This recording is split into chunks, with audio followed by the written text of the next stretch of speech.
देखो, पहला सूत्र ये है कि अगर मान लो y जो है, जो कि परतंत्र चर है, ठीक है, या जिसको हम अभी यहाँ पे क्या कह रहे हैं, x का फंक्शन कह रहे हैं ना, y अभी क्या रहेगा, पूरे जितने भी सूत्र बताऊंगा उसमें y कौन है, x का फंक्शन है। अगर पहले वाले मतलब मान लीजिए y है कांस्टेंट, कांस्टेंट फंक्शन के रूप में, यानी कि ये x पर निर्भर नहीं कर रहा है। देखो ना, कांस्टेंट x नहीं दिख रहा है क्या, बताओ बोला। c क्या है, कांस्टेंट है, अचर है, अचर क्या है, अचर। तो याद रखना इस समय, अब दोनों पक्षों में अवकलन करो, पहले अवकलन करो। दोनों पक्ष में अवकलन करने का अर्थ ये है कि x के सापेक्ष अगर हम अवकलन कर रहे हैं तो हम d by D x operate करेंगे। क्या ऑपरेट करेंगे, ऑपरेट करने का मतलब ये कि देखो ये y था पहले, अब सामने में डी बाई डी एक्स लगा दिया तो ये बन गया D Y by D X, उधर भी लगाओ डी बाई डी एक्स, ऐसे समझ में आया कि नहीं, बताओ क्या किया दोनों पक्षों में, मैंने अवकलन किया x के सापेक्ष, क्या किया है, और x के सापेक्ष अवकलन करने का मतलब है कि D by D x operate करना है। ये एक ऑपरेटर का काम कर रहा है। ऑपरेटर मतलब संकारक, संकारक मतलब जो उस फंक्शन को किसी दूसरे फंक्शन में बदलने वाला है। अब सुनो अगली लाइन में D Y by D X, आप मुझे बताओ कि ये अवकलन का मतलब क्या होता है। अभी मैं आपको अर्थ बताया था उसका कि x के सापेक्ष यानी स्वतंत्र चर के सापेक्ष जो भी ऊपर बैठा है उसके परिवर्तन की दर, जैसे इसको बोलोगे x के सापेक्ष y में परिवर्तन की दर, वैसे इसको क्या बोलोगे, c में परिवर्तन की दर। तो c तो परिवर्तन होगा ही नहीं सर, c तो कांस्टेंट है। कांस्टेंट मतलब जो फिक्स रहता है, फिक्स मतलब जो बदलता नहीं हो, तो उसके क्या परिवर्तन की दर, तो उसके परिवर्तन की दर कितनी होगी, 0 होगी।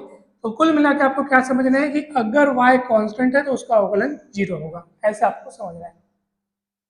अगर y कांस्टेंट है तो उसका अवकलन कितना होगा, 0 होगा। जैसे एग्जाम्पल के लिए मान लो y इक्वल है 5, क्या है, 5 एक कांस्टेंट है, तो D Y by D X कितना हो जाएगा, 0 हो जाएगा।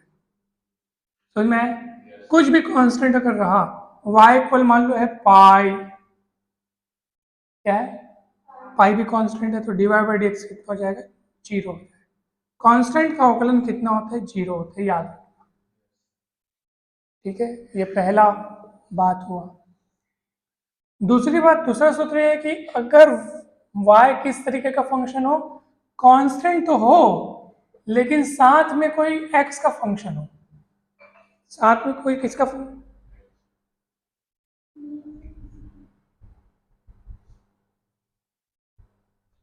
साथ में किसका फंक्शन हो, x का फंक्शन हो। जैसे एग्जांपल के लिए मान लीजिए कि u जो है, जैसे इस टाइप का फंक्शन हो, एग्जांपल के लिए कोई कांस्टेंट है, मान लो c की जगह 5, c क्या है, कोई कांस्टेंट है, क्या है, कांस्टेंट, तो मैं 5 मान लिया, और u क्या है, x का फंक्शन है, मान लो ये है साइन x, क्या है, अब साइन x मतलब x का फंक्शन हो गया।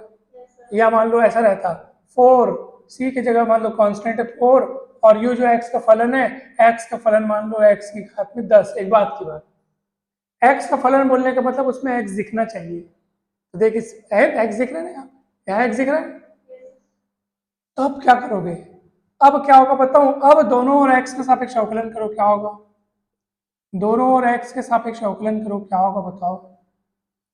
x के सापेक्ष अवकलन करने पर तो कितना होगा, x के सापेक्ष अवकलन करने का अर्थ क्या है, d बाई डी एक्स आप दोनों ओर लगा दो, d by D x operator है, दोनों ओर लगाओ, चलो कितना होगा, d by D X of y यानी कि dy बाई डी एक्स, और d बाई डी एक्स उधर भी लगाओ, cu क्या है यहाँ पे।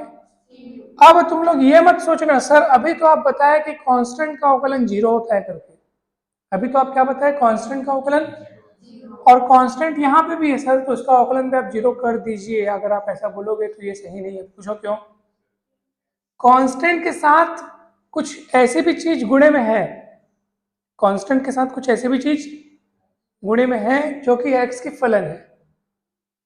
नहीं समझ में आया क्या, यू, वाह जहां c क्या है, देखो सी यू दो चीजें, सी यू दो चीजें, जहां c क्या है, अचर, मगर u कौन है, और वो x का क्या है, फलन है। जब कांस्टेंट अकेला रहता है तब उसका अवकलन 0 होता है, लेकिन जब कांस्टेंट के साथ गुणे में x का फलन हो, इसका फलन हो, तब उसको उस कांस्टेंट को का अवकलन 0 समझ के 0 मत कर देना, बल्कि क्या करना है, कांस्टेंट उस समय बाहर निकलेगा, बाहर आ जाएगा, बिकॉज उस पर ये कोई प्रभाव नहीं डाल सकता, वो कांस्टेंट है।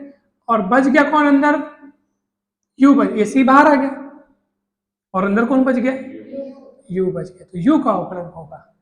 u का अवकलन क्यों होगा, क्योंकि वो x का फलन है, जो x का फलन है उसका x से सापेक्ष अवकलन क्यों नहीं होगा, होगा ना। यहाँ अकेला c था, इसलिए उसका अवकलन फट से 0 हो जाएगा। कांस्टेंट अकेला रहेगा ना तो उसका अवकलन 0 हो जाएगा, लेकिन कांस्टेंट के साथ अगर x का फलन गुणा के रूप में हो ना, गुणा के रूप में, तो कांस्टेंट का अवकलन 0 होता है करके 0 मत कर देना, ऐसा कह रहा हूं आपको मैं। उस समय क्या करना, कांस्टेंट को बाहर निकालना। बाहर मतलब बाहर कहने का अर्थ है कि डी बटे डी एक्स के इस तरफ, समझ में आ रहा है। तो इस तरीके से आपका काम बनेगा ऐसा, याद रखते जाओ इस सब चीजों को। तीसरा फॉर्मूला देखो, तीसरा, जैसे ना मान लीजिए अगर मान लो इस रूप में आपका फलन दिया है, ठीक है, y बराबर मान लो दिया है c प्लस यू, देखो दोनों में फर्क है, ये क्या है सी यू और ये क्या है, अब दोनों में फर्क क्या है बताओ। हाँ, तो अब अगर तुम लोग दोनों और x के सापेक्ष अवकलन करोगे, x के सापेक्ष अवकलन करने का अर्थ क्या है, d बाई डी एक्स लगाना। मैं लिख देता हूँ, दोनों और x के सापेक्ष अवकलन करने पर, समझ में, दोनों और x के सापेक्ष क्या करने पर, अवकलन करने पर। तो अवकलन करना है इसका मतलब क्या है कि आपको d बाई डी एक्स लगाना है, लगा दिए, क्लियर है क्या। जब गुणे में था वो दोनों सी यू, जब दोनों सी यू गुणे में थे और जब हम डी बाई डी एक्स लगाए थे तो क्या हुआ था बताओ भला, सी बाहर निकला था और यू में अवकलन हुआ था। अब दोनों प्लस में, प्लस में क्या होगा पता है, डी बाई डी एक्स दोनों में अलग अलग बटेगा। क्या होता है, अलग अलग बांटो, अलग अलग, डी बाई डी एक्स सी में बटेगा, फिर D by D x you में बटेगा। अब ये अलग, अब इसको देखो गौर से, अलग थलग अकेला नियत कांस्टेंट है, याद करो, D by D X of constant कितना होता है, यहाँ अलग अलग थलग अकेला है ना, यहाँ यू के साथ गुणे में था, गुणे में था तो 0 नहीं कर सकते, अकेला रहेगा तो 0 कर देना, और ये हो जाएगा 0, मगर ये तो बेचारा बचे रहेगा ना, तो कितना होगा, D U by D x होगा, समझ में। यानी अगर कांस्टेंट के साथ u का कोई फलन प्लस में हो या माइनस में होता तो अवकलन करते समय कांस्टेंट का अवकलन कितना हो जाएगा, 0 हो जाएगा, और यहाँ बचेगा D U by D X. समझ में आया, दोनों ये दोनों में फर्क समझ में आया, है ना। जैसे एग्जांपल के लिए मान लो आपके पास ये लिखा है, अब y बराबर लिखा है 4 प्लस एक्स स्क्वायर, अब क्या करोगे अवकलन करते समय, D Y by D X करोगे, डी बाई डी एक्स क्या करोगे 4 प्लस एक्स स्क्वायर, और अलग अलग बांटोगे तो क्या होगा, डी 4 बाई डी एक्स, और इधर क्या होगा, D by D X of x square. ये अलग अलग बांटे, जैसे सी और यू में अलग अलग डी बाई डी एक्स को बांटे, एक कांस्टेंट था और एक फलन था, यहाँ कांस्टेंट के रूप में क्या दिख रहा है 4, और फलन के रूप में कौन दिख रहा है, और दोनों बांटोगे डी बटे डी एक्स को, इसमें भी उसमें भी, तो ये 4 है, कांस्टेंट है, इसका अवकलन कितना हो जाएगा 0, तो इसका अवकलन हो गया 0, लेकिन वो तो बचा रहेगा बेचारा, उसका अवकलन करना पड़ेगा ना। इसका अवकलन कैसे होगा, क्या होगा, ये भी फॉर्मूला हम लोग अभी सीखे नहीं, सीखेंगे फिर हम उसको और आगे करेंगे, ठीक है। फिलहाल आप केवल फॉर्मूला देखो कि ये ऐसे ऐसे हमको आगे काम करना है, ठीक। अब देखो ये दूसरी चीज हुई, तीसरी चीज, चौथी चीज मैं आपको बता रहा हूं कि यदि मान लो दोनों x के फलन हो और दोनों प्लस में हो, यदि इस टाइप से हो कुछ, y बराबर u प्लस वी, ये अब इन दोनों में फर्क क्या है बताओ, ये c प्लस यू है जिसमें से एक कांस्टेंट है, एक x का फलन है, यहाँ दोनों फलन है, दोनों क्या है, है ना। तो मैं बोल रहा हूँ जहां u और v x के फलन है, ठीक है। अब आप अवकलन करो दोनों ओर x के सापेक्ष अवकलन करने पर।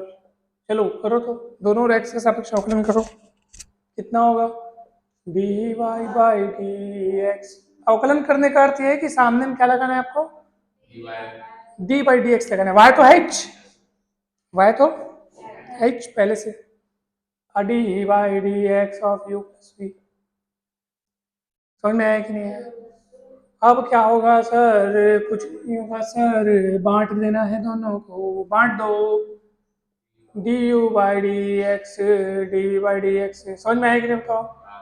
क्या इनमें से कोई जीरो हो जाएगा क्या, कोई भी जीरो नहीं होगा। पूछो क्यों, क्योंकि दोनों एक्स के फलन है सर। क्यों जीरो हो जाएगा, कांस्टेंट रहता है तो जीरो होता है। वो भी कांस्टेंट कब, अकेला कांस्टेंट होता है।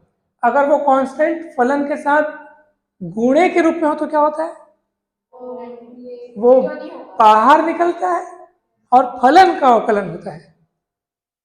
समझ में आया कि नहीं, क्लियर है। तो ये अगर इन दोनों फलनों के बीच में माइनस भी होता तो भी कोई दिक्कत नहीं थी। अब माइनस लिखते चले आइए, दोनों के बीच में जो चिन्ह रहेगा वो लिखते चले आना है। समझ में आया। ये अगला सूत्र तैयार हो गया। अब अगला सूत्र देखें, चलिए देख लेते हैं अगला सूत्र 5वें नंबर का।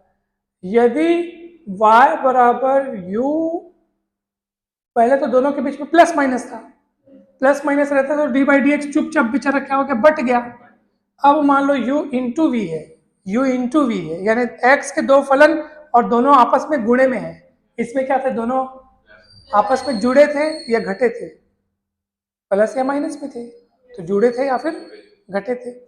मतलब प्लस भी था माइनस भी था, दोनों में से माइनस लिखा। इसका अर्थ यह है कि दोनों फलनों के बीच में अगर आपको प्लस दिखे या फिर माइनस दिखे, दोनों में से कुछ ना कुछ तो दिखेगा। तब आपको बांटना है डी बाई डी एक्स को। क्या करना है, सिर्फ बांटना है दोनों में। लेकिन अगर गुणे में रहेगा और अब अगर दोनों ओर एक्स के सापेक्ष अवकलन करना पड़े, दोनों ओर एक्स के सापेक्ष अवकलन करना पड़े, मतलब करने पर, अवकलन करने पर। अब ऐसा मत सोचना कि सर जब दोनों प्लस में थे तो डी बाई डी एक्स को हमने दोनों में बांट दिया, अब दोनों किस में है, u और v के बीच में क्या है, गुणा है, तब भी दोनों को ऐसे बांट दो sir, D U by D X D V by D X. ऐसे होना चाहिए क्या, हाँ ये गलत है, वैसे नहीं करते। तुम लोग सोचते होगे सर दोनों के बीच में जब प्लस था तब डी बाई डी एक्स यानी अवकलन करते समय ऐसे ऐसे बांट दिए, अब इसमें भी बांटो, u में अलग बांट दो v में अलग बांट दो, हो गया काम। गलत है ये, क्या ये गलत। तो सही क्या है, सुनो मेरी बात। इसमें क्या ट्रिक, क्या कौन सा फॉर्मूला लगता है, फिर पहले तो मैं डी बाई डी एक्स लगा देता हूँ दोनों, मतलब u इंटू वी में। अभी मैं लगाया हूँ बस, डी बाई डी एक्स सामने में बैठाया हूँ बस। अब इसका सूत्र देखो ध्यान से, क्या होता है इसका सूत्र। पहले u को जस का तस लिखते हैं, जस का, और v का अवकलन करते हैं, यानी v का x v में, जो d बाई डी एक्स है वो v में लगता है तो dv बाई डी एक्स बन जाता है। फिर प्लस करके v को जस का तस लिखते हैं और उसके बाद ये d बाई डी एक्स किस में लगा के लिखते हैं, u में। इस तरीके से ऐसा सूत्र बनता है।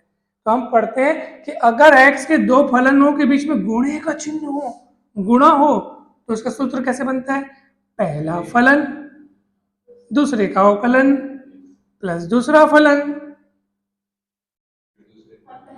पहले का अवकलन, पहला फलन दूसरे का अवकलन प्लस दूसरा फलन पहले का अवकलन, पहला फलन दूसरे का अवकलन प्लस दूसरा फलन पहले का अवकलन।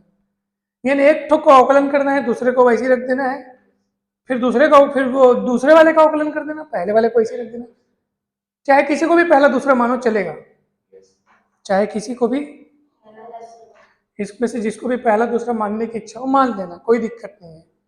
किसी एक का अवकलन करना, दूसरे वाले को चुपचाप वैसे ही बैठा देना, फिर क्या करना, फिर जिसको चुपचाप वैसे ही बैठा देते हैं उसका अवकलन करना, और जिसका अवकलन किए थे उसको चुपचाप बैठा देना, बैठ बैठ कर बैठ, अवकलन हो ही अब। थोड़ी हुई ऐसे करके उसको बोल देना। नहीं समझ में आया क्या? ऐसा कब करना? जब दोनों के बीच में गुणा रहेगा तब, गुणा। समझ में आया कि नहीं? ओके। और दोनों के बीच में प्लस या माइनस रहेगा तो ऐसे नहीं करना है, प्लस या माइनस रहेगा तो क्या करना है, चुपचाप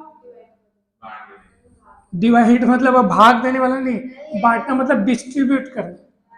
क्या करना? डिस्ट्रीब्यूट, वही मतलब, हाँ, वितरण। वितरण, ये अच्छा हिंदी ना, अलग ही गर्व महसूस होता है ना। और तो ये क्लियर हुआ कि नहीं हुआ? ओके। अब एक फॉर्मूला और बचा है। पहले बताओ, ये सारे फॉर्मूले याद हो गए तुमको? गुणे में क्या करना है, ऐसा सूत्र लगाना है, और दो फलनों के बीच में प्लस या माइनस रहेगा तो अलग अलग बांटना है, और एक फलन के साथ एक कांस्टेंट जुड़े में रहेगा तो तब भी बांटना है, लेकिन उस समय कांस्टेंट का अवकलन 0 हो जाएगा, फलन का अवकलन बच जाएगा। अगर फलन के साथ कांस्टेंट गुणे में हो तो क्या करना है? तो कांस्टेंट बाहर निकल जाएगा और फलन का अवकलन हो जाएगा। समझ में आया ना? ओके। और ये अकेला कांस्टेंट रहेगा तो चुपचाप 0, किसी को मत बताना, सीधा 0 कर देना। ठीक है। अगला 6वें नंबर का सूत्र देखते हैं। कौन सा सूत्र? 6वें नंबर का सूत्र बहुत इंपॉर्टेंट है।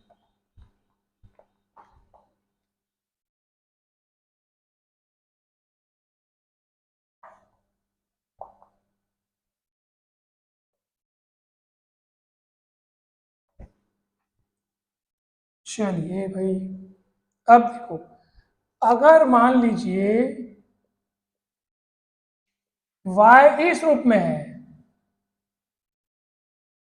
किस रूप में है? u बटे v, जहां u और v जो है दोनों x के फलन है। x के क्या है?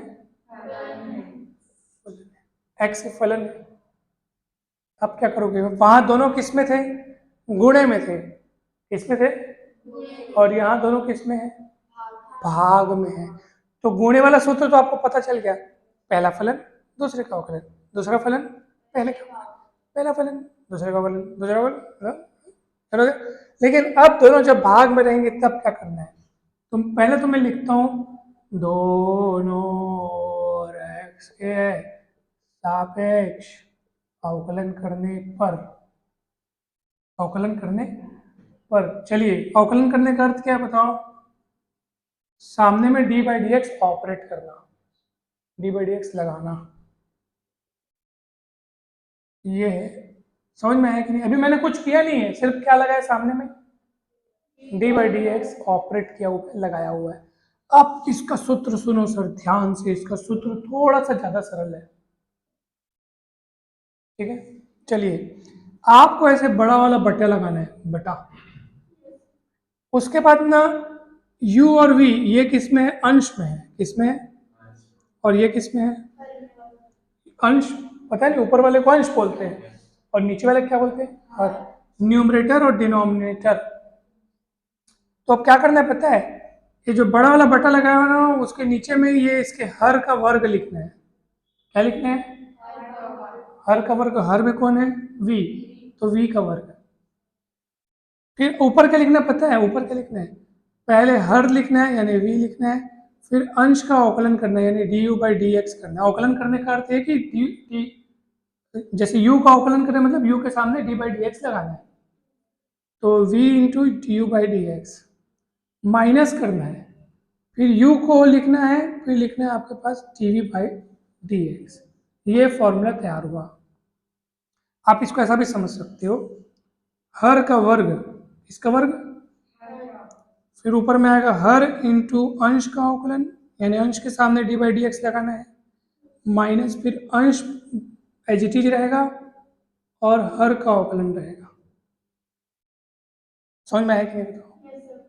पक्का सूत्र याद हो गया? मेरे को तो याद हो गया, तुम लोग को भी याद हो जाना चाहिए।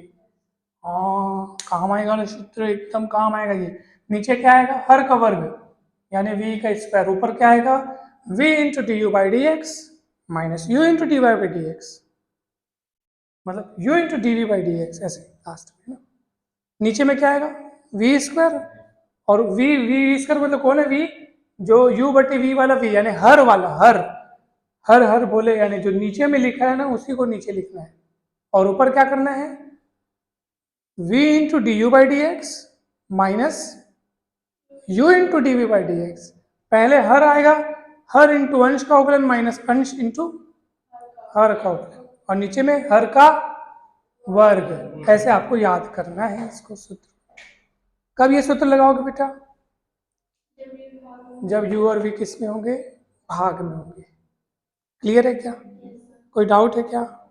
चलिए ठीक है, अब मैं इसको मिटाऊं। ओके,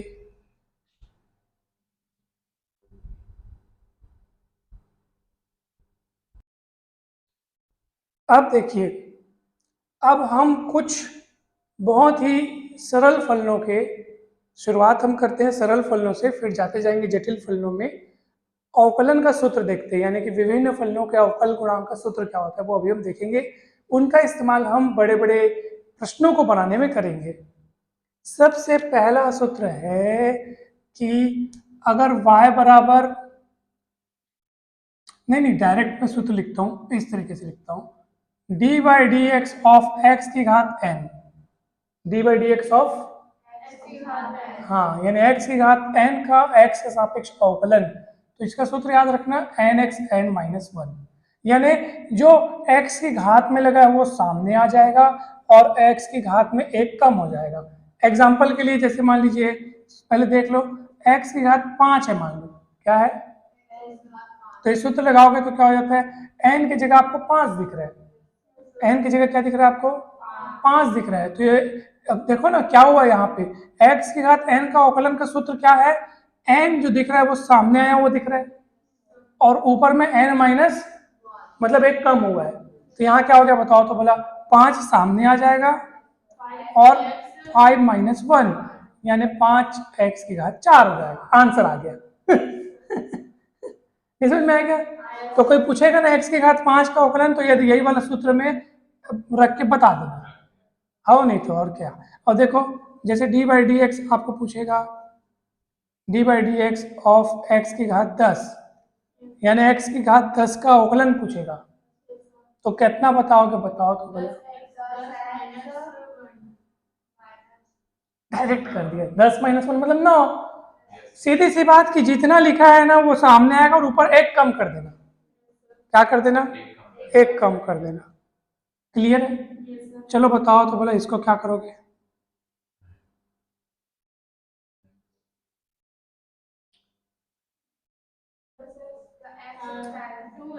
टू सामने आएगा ना बेटा, और x पावर में क्या होगा, 2 माइनस वन मतलब 1, और पावर 1 को तो हम वैसे भी नहीं लिखते है नहीं, तो 2x आएगा। अच्छा बताओ इसका क्या आएगा, अब पावर में कितना है, कुछ नहीं है तो 1 है, तो n के स्थान पर आपको 1 दिख रहा है, तो 1 सामने आएगा, और x के पावर में जितना लिखा है उससे एक कम हो जाता है। सूत्र क्या कहता है, जितना लिखा है उससे एक तो कम हो जाता है, तो कितना होगा 1, और गुणित, ये गुणित है x की घात में 0, और याद रखना किसी भी संख्या घात में 0 का मान कितना होता है, 1 होता है, तो ये 1 इंटू 1 मतलब कुल मिलाकर 1 आ जाएगा। क्या आ जाएगा, यानी याद रखना कि x का अवकलन कितना होता है, 1 होता है, x का अवकलन, और किसके सापेक्ष, x के सापेक्ष। मतलब कोई भी चर हो, जैसे मान लो मैं बोलूँ D by D T, T, ये देखो एक मस्त वाली बात, ये सारे अवकलन किसके सापेक्ष कर रहे हैं हम लोग, x के सापेक्ष। कैसे पता चल रहा है x के सापेक्ष कर रहे हैं, ये देख क्या दिख रहा है, dx dx dx x के सापेक्ष कर रहे हैं, और ये किसके सापेक्ष हो रहा है, t के सापेक्ष, क्योंकि dt दिख रहा है इसलिए t के सापेक्ष हो रहा है। तो t के सापेक्ष अगर t का अवकलन करना हो तो 1 आएगा, यानी जिसके सापेक्ष कर रहे हो वही चर है तो उसका अवकलन 1 हो जाता है। समझ में आ रहा है? जैसे d by D x x तो 1 हो गया। तो कोई डाउट है क्या? ये पहला सूत्र हुआ है ना, अब दूसरा सूत्र देखें क्या? ओके चलो दूसरा सूत्र देखते हैं। अच्छा, इसी में एक और चीज देखो, जैसे डी बाई डी एक्स आपको मिल गया रूट एक्स, क्या मिल गया? Root X. अब इसका अवकलन कैसे करोगे? इसको कैसे लिखना बताऊं? रूट का मतलब होता है घात में 1/2। रूट किसी भी संख्या में रूट लगा हो, स्क्वायर रूट लगा हो, स्क्वायर रूट, तो हाँ इसको स्क्वायर रूट बोलते हैं। और ये देखो, अगर यहाँ पे एक कर्णी चिन्ह है, कर्णी चिन्ह है, कौन सा चिन्ह है? कर्णी चिन्ह है। अगर यहाँ पे 3 लिखा हो तो ये क्यूब रूट हो जाएगा, यानी कि जैसे ऐसे लिखा हो ना, तो इसका मतलब क्या होगा पता है? एक्स की घात में 1/3। और देखो 3 लिखा हो तो 3 आता है, 5 लिखा है तो 5 आएगा, 2 लिखा है और कुछ नहीं लिखा है ना तो 2 आता है, कुछ नहीं लिखा है तो 2 समझना है। और जैसे 5, 10, 15, 20, 25, 2, 4, कुछ मतलब कुछ भी, कुछ भी 2 को छोड़ के अगर कुछ भी अंक लिखा है तो वो आएगा। जैसे मान लो यहाँ 4 लिखा रहता है तो यहाँ 4 आता है, 5 लिखा रहता है तो 5 आता है, 6 लिखा रहता है तो 1/6 आता है, और कुछ नहीं लिखा है तो 2 समझना है, 2 आता है। समझ में आया कि नहीं बताओ? हाँ, तो यहाँ पे कुछ नहीं लिखा है, स्क्वायर रूट एक्स है, तो 1/2 आएगा, 2 नहीं 1/2। अब इसको देखो, इसको देखो, दोनों को देखो। एन की जगह अब क्या नजर आ रहा है? एन की जगह नजर आ रहा है 1/2। सूत्र क्या कहता है? घात में जो भी है उसको सामने लाओ और घात में 1 कम कर दो। तो करो वैसे ही, घात में जो लिखा है उसको सामने लाओ और घात में 1 कम कर दो, यानी घटा दो 1। एक क्या कर दो? घटा दो। ये n-1, तो कितना होगा बताओ? 1/2। अब 1/2 में से 1 जाएगा, आधा में से 1 जाएगा तो माइनस आधा बचेगा, आधा में से 1 जाएगा तो कितना बचेगा? माइनस आधा। ये दे, ये दे दे, 1 घटाना है, कुछ नहीं तो 1, 2 1 का लघुत्तर निकालोगे 1, फिर 1 - 2 उधर जाएगा तो -1/2, तो ऐसे आ जाएगा। -1/2 है, क्या है?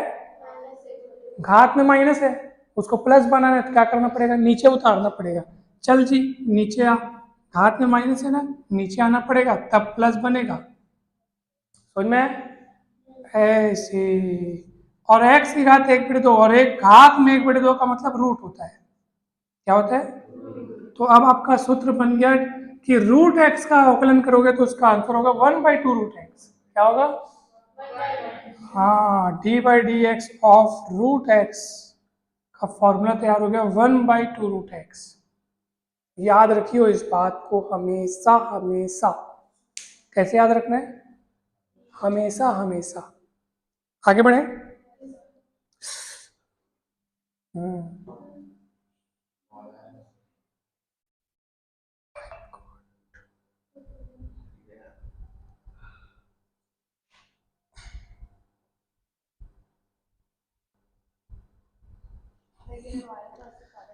चलिए देखिए, तो रूट एक्स का अवकलन कितना हुआ? 1/2 रूट एक्स, याद रहेगा। अब कुछ और सूत्र मैं आपको बताता हूं। दूसरा है d/dx ऑफ e की घात x। घात में x है ना, क्या है? घात में x। तो ये एक्सपोनेंशियल फंक्शन कहलाता है। कौन सा फंक्शन कहलाता है?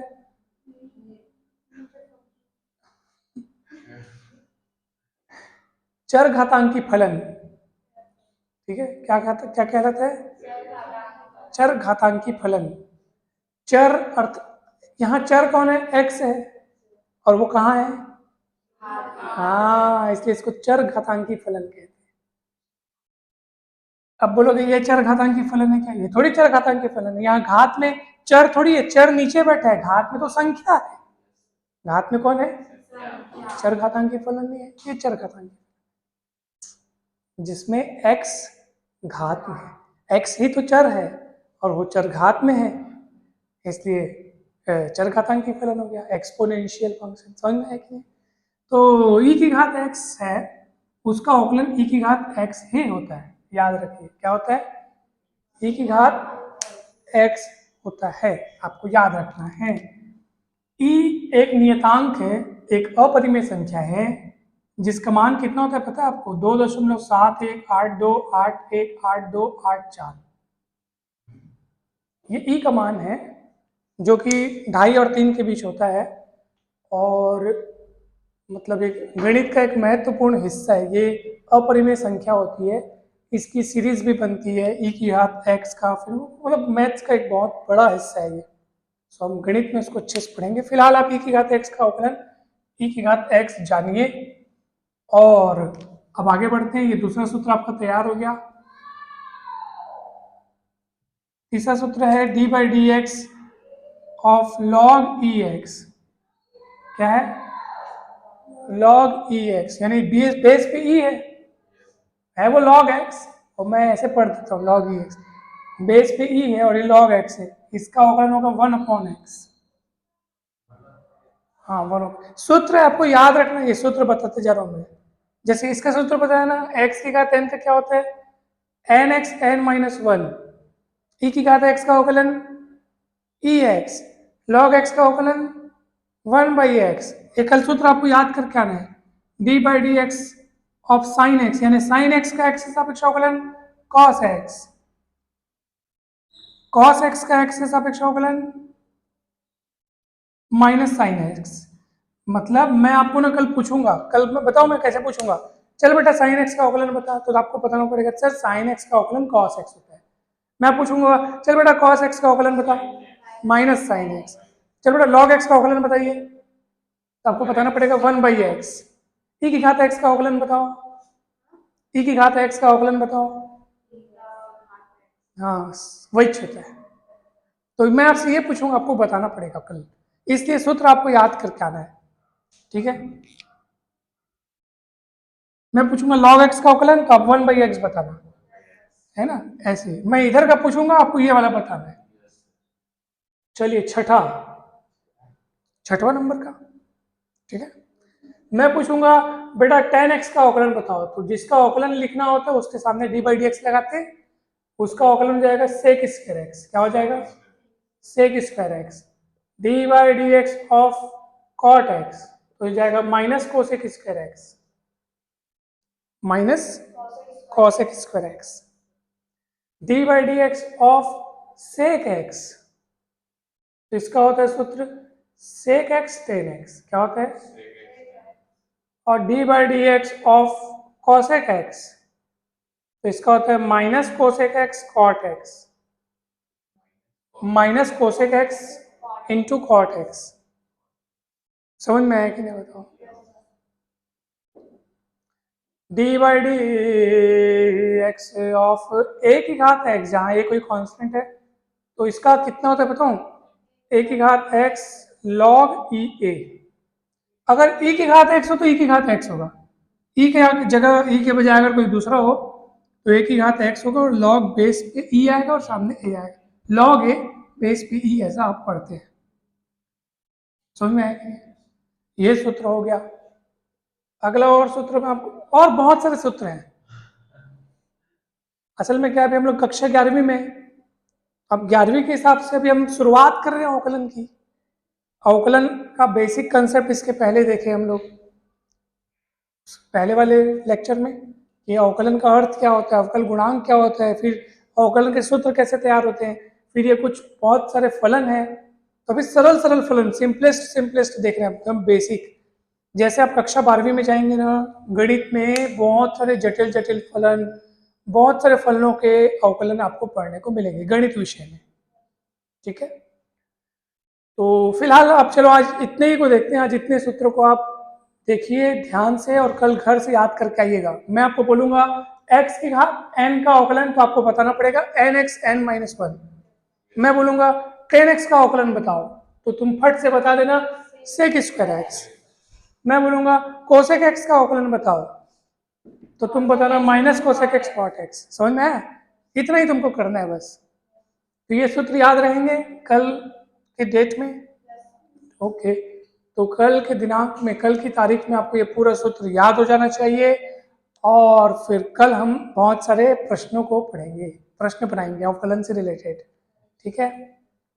अच्छा, इसके पहले वाले सूत्र भी याद रखना है, जिसमें हम लोग देखे थे ना, कांस्टेंट के साथ अगर फलन गुणे में हो तो अवकलन कैसे होता है, दो फलन अगर प्लस में हो तो अवकलन कैसे होता है, गुणे में हो तो कैसे होता है, और दो फलनों का अगर भाग हो तो अवकलन का सूत्र क्या होता है, वो सब आप अच्छे से घर से याद करके आइएगा।